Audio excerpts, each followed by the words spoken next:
Welcome to DC Talks, a podcast series from workplace specialist law firm Dorr Clayton, where we take a deeper dive into a legal, leadership or HR issue. I'm your host, Emma O'Connor, employment partner and head of client training. And in this episode of the podcast, I am pleased to be joined by Jade Fisher-Ryan, Engagements and Events Officer at the REM Project. But before we introduce Jade and today's topic, just to remind you that this is a podcast. We are not giving you legal advice, but if you want to find out more about Dorr Clayton or the REM Project or the topics that we're discussing today, then please do get in touch with us, and all the details you need will be in the show notes. So to this episode of DC Talks. And as I said, I'm thrilled to be joined by Jade Fisher-Ryan from the REM Project. Jade, welcome to the podcast. Hi, thank you for having me. And in this episode, we will be discussing the really important topic of creating psychologically safe workspaces with a focus on how employers can support individuals with long-term health conditions. So, Jade, tell us a little bit about yourself and about the REM Project. So the REM Project was founded in 2020 by Kate Middleton, who was diagnosed with lupus at the age of 17 and created REN in response to the loneliness and silencing she experienced after diagnosis. We offer free ongoing listening support to people with an autoimmune disease in times of distress. The support we provide is one-to-one or in group settings. It's free, remote and available to anyone within the UK over the age of 18. We listen because we know that is the most important thing we can offer, and that is what people say they need. There's a lot of advice out there, so we're not here to be another voice or tell people what to do. However, in the mess of everything that comes and is surrounded by having an autoimmune disease, we can provide the silence within the storm. One of our biggest values is being alongside that individual. And so far, we've supported 2,000 individuals today. I actually started or found the charity when I actually developed my own autoimmune diseases in 2020 to 2021. So I used the service and then volunteered within the service and then became an employee and went away and came back. So when we think about managing long-term health conditions from an employment perspective, as an employment lawyer, we will often be involved in supporting employer clients with seeking to help their employees, whether that be with supporting them if they're on long-term sickness absence, maybe supporting them in terms of getting the right advice. So, for example, be that from occupational health or be that from another medical professional, and supporting them in asking the right questions of the right expert. And then we're involved as well in supporting reasonable adjustments. So, for example, if the employee does fall within the definition of disability within the Equality Act 2010, we will support employers in terms of what that means and what their obligations are. And also, in some instances, it could be supporting the employer in having those conversations with their employee with regards to perhaps supporting them maybe with an alternative role, or it may be an exit conversations. But Jade, when I think about the clients that I've worked with and the issues that I've supported them with, I think one of the big issues is around knowledge. And I say that because I think often employers may not know that one of their employees is struggling at work. And that can be for all sorts of reasons. It could be because the employee hasn't told them or the employer hasn't asked. Sometimes employers can find themselves in difficulty because they don't really understand what the illness is, or understand the challenges, or understand their obligations as well. And I think that really does come down to the topic that we're talking about in this episode, which is about how employers can create those workplace environments where employees feel that they can have those conversations, whether that be with a wellbeing champion or their manager or with HR. And that really is looking at this concept of psychologically safe workplace environments. And Jade, let me start just by asking you what that means to you in terms of, what does it mean by having a psychologically safe workplace environment? Yeah, so for me, psychological safety is the belief that you can speak up honestly without fear of negative consequences. It's feeling safe enough to ask for help, admit you're struggling or raise concerns, or be yourself at work without worrying about embarrassment or ultimately creating damage to your own career.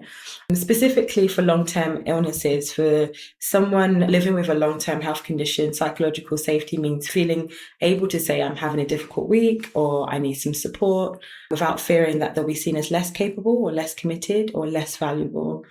And sometimes it isn't just about one big conversation. It can be built through lots of small moments.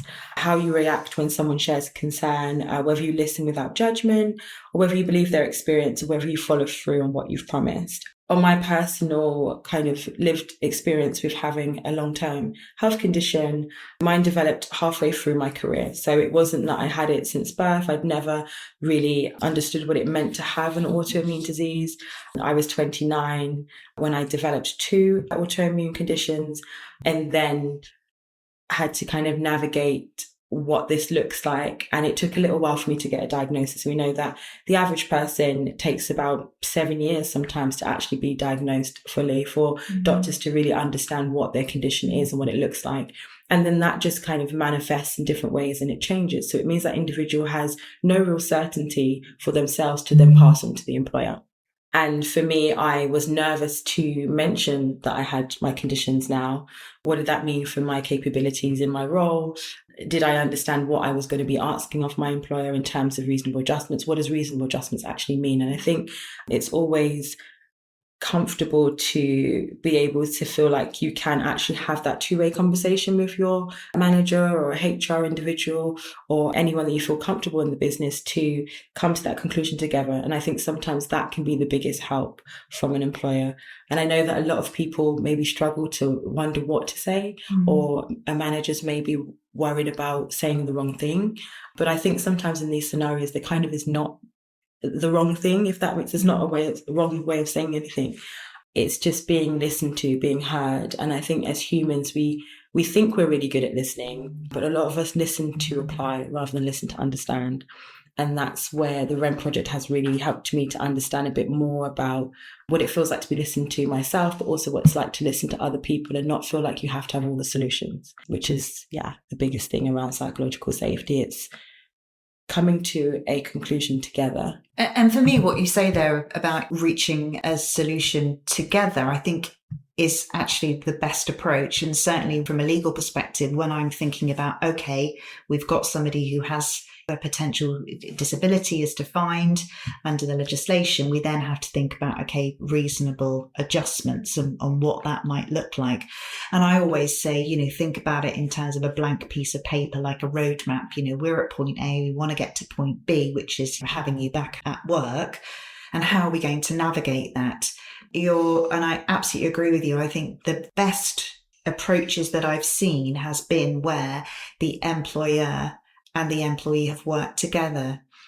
Now, sometimes an employee might feel that they're not going to do that. They don't want to work with the employer, and that can get quite difficult because, the employer is trying to make changes and trying to support the employee, but they're very reticent in either discussing things or allowing access to medical notes to allow the employer to sort of make those judgments and those conclusions.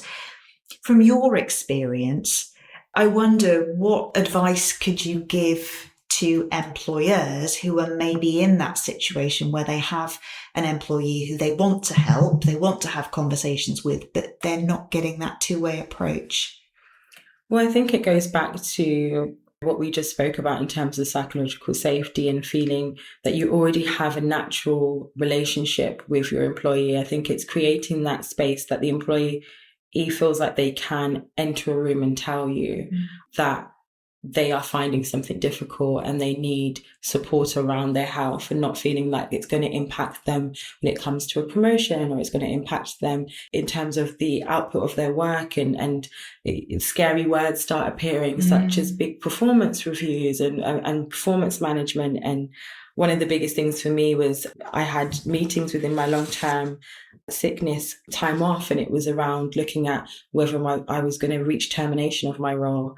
And that's the first conversation that I was met with at the beginning of navigating this long-term health condition. Scary words like that unfortunately don't help in these situations. I know there is a protocol that has to be done in order to start the process of, we need to look at whether this is going to work going forward. But I think it's making sure that you provide a space that allows that individual to feel comfortable and that they can thrive and that they're not feeling backed into a corner. Because when it comes to autoimmune diseases and then ultimately long-term health conditions, whether it be chronic or any kind of health condition that comes your way, any kind of disability, I think it's to remember that most individuals with a disability want to work. That's the first thing. They want to return to some form of normality, whatever that looks like, whether it be they've had this condition since being a child or it's just happened in the middle of their career. But I think it's understanding that concept of, for myself, my talent hadn't changed. It's just that my body changed in terms of, how do I navigate this at work? What does that look like within my role?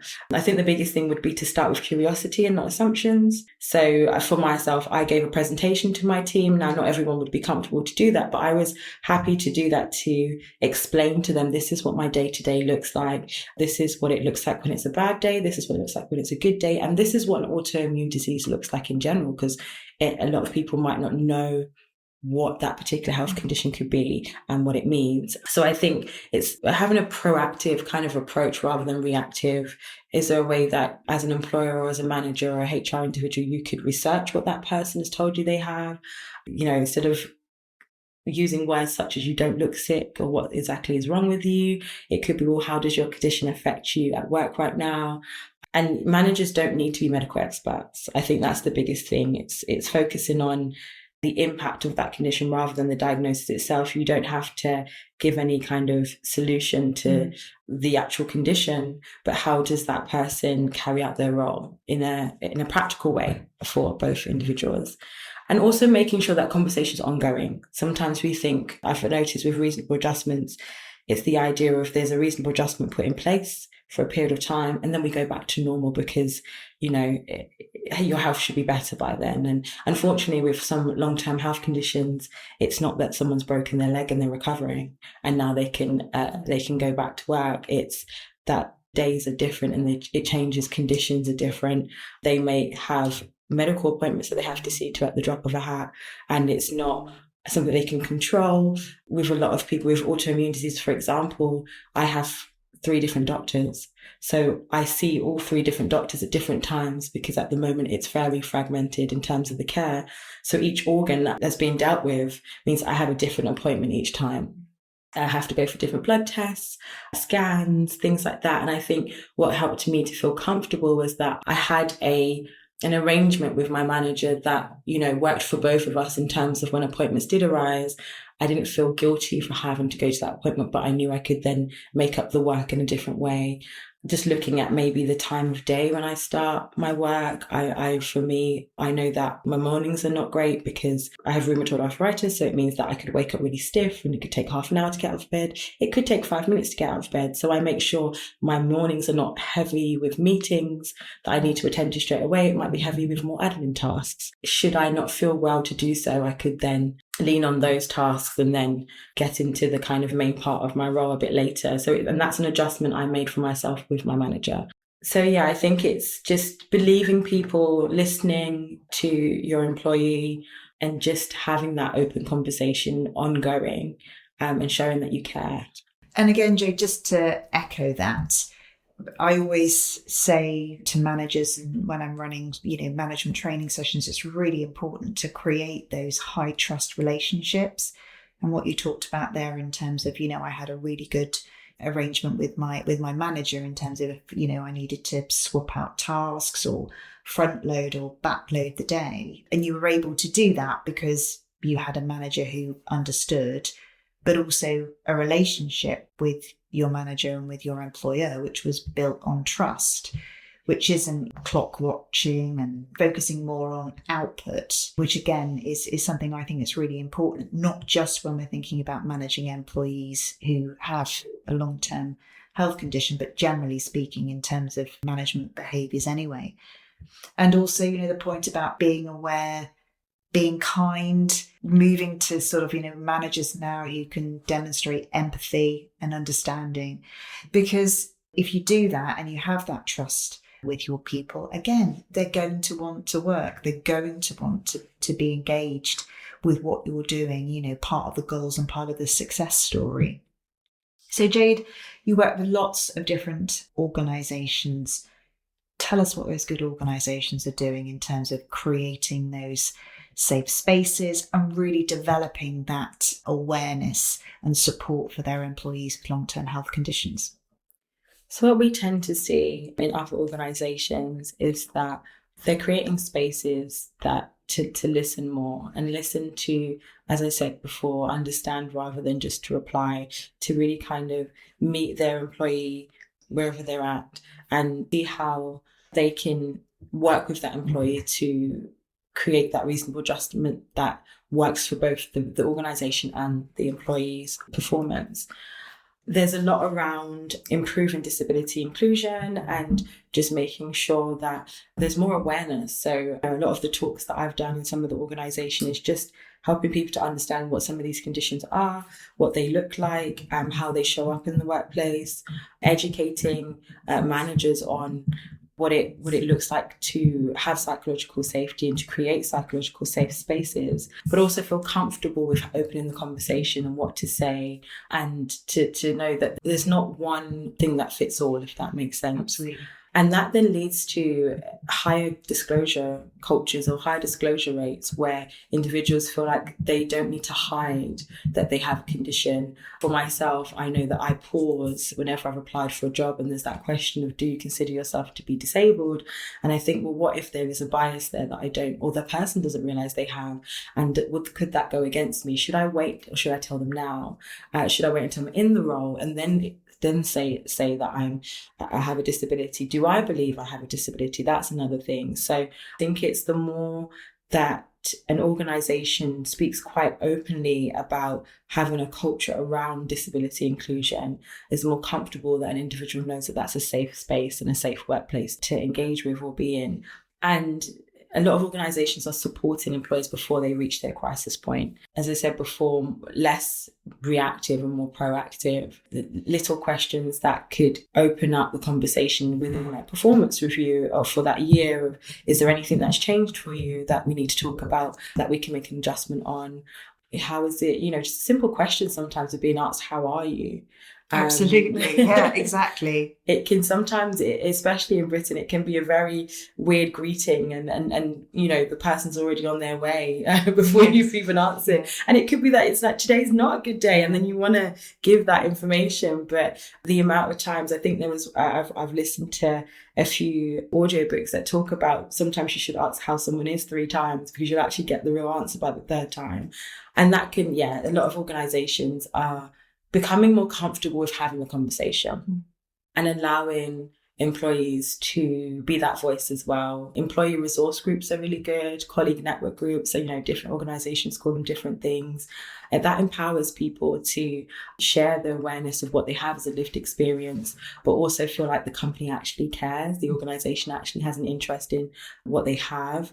And things like getting involved in charities and bringing charities in for awareness talks, or like the REM project, for example, or raising funds together, or doing really exciting employee kind of initiatives together that show that organisation is being active about the care that they have for their employees, which will ultimately improve employee engagement and well-being within an organisation. And that just brings a different kind of performance out of that individual. Yeah, and I think it's being mindful as well. Not everybody may want to share or may want to do talks and raise awareness. So again, it's about kind of tailoring, as you said, one size doesn't fit all. I think it's, tailoring your approach as a manager, your approach as an employer, that kind of gives your employees that space where they can come and talk and share, but also respect that maybe they might not want to let